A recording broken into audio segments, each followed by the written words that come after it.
لیکن آج آتنکوادی ہم کو کہا جاتا ہے، مدارس ہمارے آتنکواد کا اڈے ہیں۔ کوئی یہ نہ سوچے کہ کسی ایک مسلک کے لوگوں کو، غلط بات۔ اگر دیوبندیوں کے مدارس کو توڑے گئے تو بریلوی بھی مدرسے کو توڑا گیا۔ اگر دیوبند کو ٹارگٹ کیا گیا تو بریلی کو بھی ٹارگٹ کیا گیا۔ اس کو آپ کیوں بول رہے ہیں؟ ان کی نگاہ میں آپ صرف مسلمان ہیں۔ تمہاری مساجد کو دیکھ کر کے مسجدوں پر حملے نہیں ہوتے، وہ تو صرف یہ دیکھتے ہیں کہ کہاں سے اللہ اکبر کی صدا گونجتی ہے۔ وہ ان کے دل کو، ان کے دماغ کو تکلیف دیتے ہیں۔ یہ جو چیزیں ہمارے ساتھ ہو رہی ہے، جو ظلم، زیادتی، انیائے، اتیاچار ہمارے ساتھ ہو رہا ہے، کیسے رکے گا؟ کیا آپ کے پاس کوئی روڈ پلان ہے؟ کوئی روڈ میپ ہے؟ اس سے کیسے لڑو گے؟ ارے ہماری تو 50 سال زندگی ہو گئی، ہم تو چلے جائیں گے، لیکن آنے والی ہماری اولادیں ہم کو گالیاں دیں گی کہ میرا باپ پوری زندگی غلام تھا اور مجھے اس نے بھی غلام بنا کر کے چھوڑ دیا۔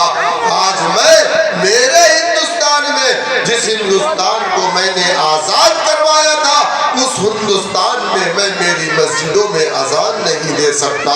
میں داڑھی ٹوپی لگا کر کے باہر نکلتا ہوں تو مجھے مار دیا جاتا ہے، میرے نقاب کو کھینچا جاتا ہے۔ میرے آقا کو، جو ہماری جان، ہماری آل، ہماری اولاد، ہمارے مال سے زیادہ ہم کو عزیز ہے، ان کو نازیبا کلمات بولے جاتے ہیں۔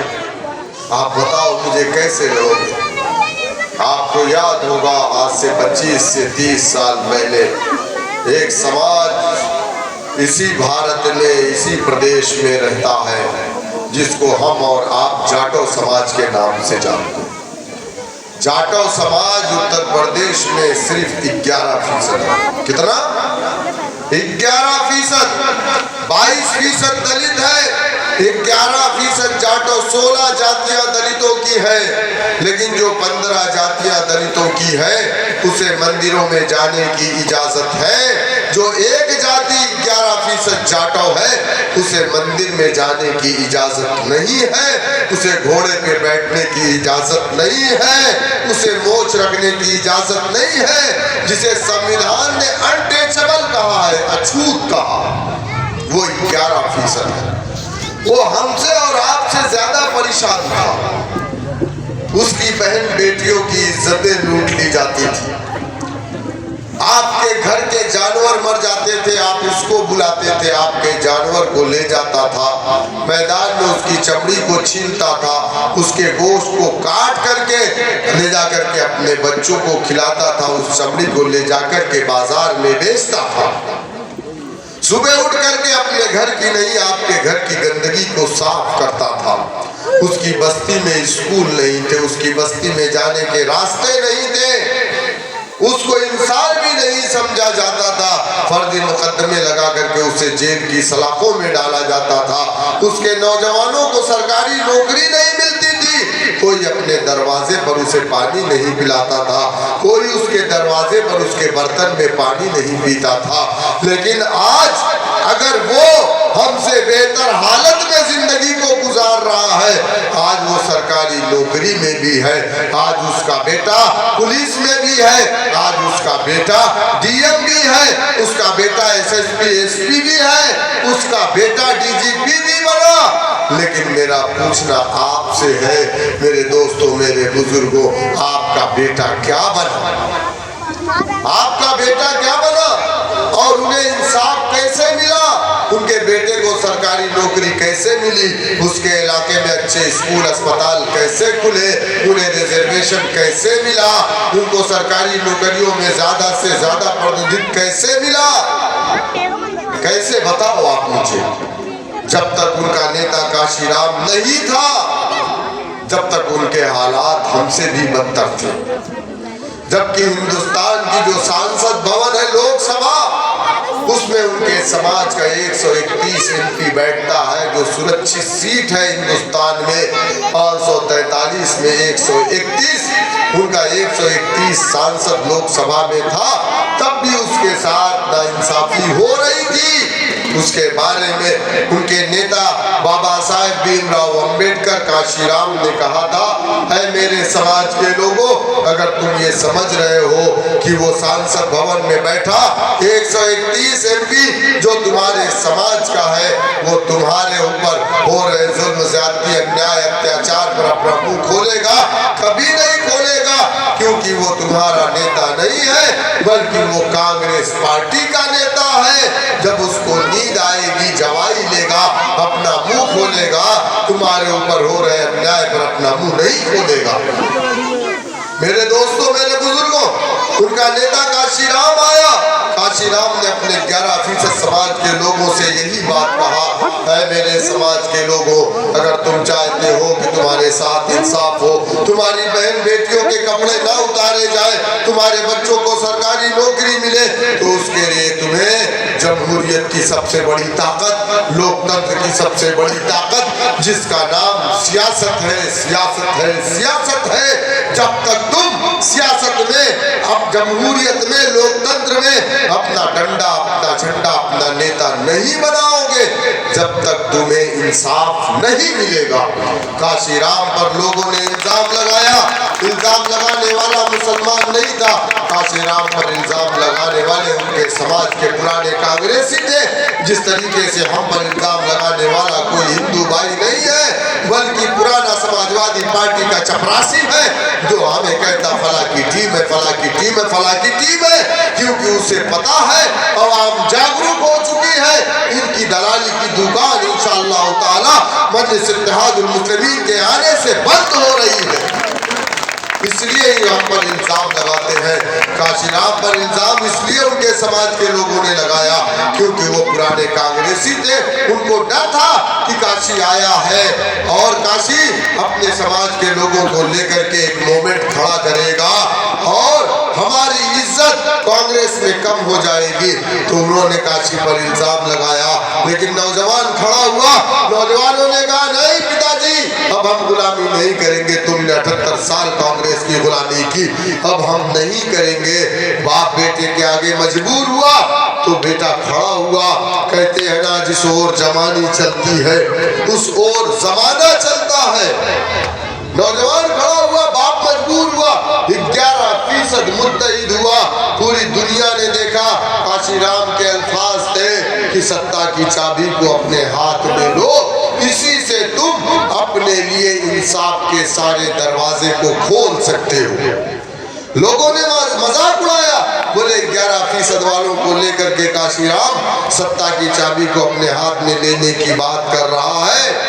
میرے دوستوں، میرے بزرگوں، لیکن اس سماج نے جس کو لوگ مذاق اڑاتے تھے، کہتے تھے گوبر سے دانا چن کر کے کھانے والا سماج، اس سماج نے اگر مگر لیکن نہیں، اپنے انصاف کی لڑائی اس نے کانگریسی دلتوں سے نہیں کہی، نہ اس نے سماجوادی سے کہی، نہ اس نے ہندو مہا سبھا سے کہی، بلکہ اس نے اپنی لڑائی لڑنے کے لیے اپنا ڈنڈا، اپنا جھنڈا، اپنا نیتا بنایا اور ستا کی چابی کو محض 9 سالوں کے اندر 11% متحد ہو کر کے حاصل کیا، اور تب جا کر کے اسے انصاف ملا، وہ سرکاری نوکری میں آیا، اس کے اوپر ظلم، اتیاچار، انیائے بند ہوا، اس کا بیٹا سرکاری نوکری میں آج 50% سے زیادہ ہے۔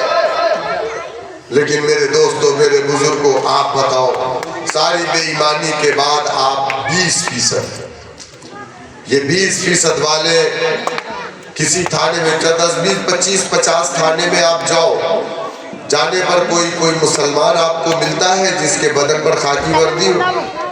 ملتا ہے؟ دلت کا بیٹا ملتا ہے؟ ملے گا۔ یادو کا بیٹا ملتا ہے؟ ملے گا۔ ہر کوئی ملے گا، لیکن مسلمان بھی ملے گا، لیکن مسلمان کے بدن پر وردی نہیں ہوگی، اس کے بدن پر پٹے اور ڈنڈے کا نشان ہوگا، وہ کرسیوں پر نہیں ہوگا، بلکہ اس تھانے کی حوالات میں ہوگا۔ یہ ناانصافی نہیں ہے تو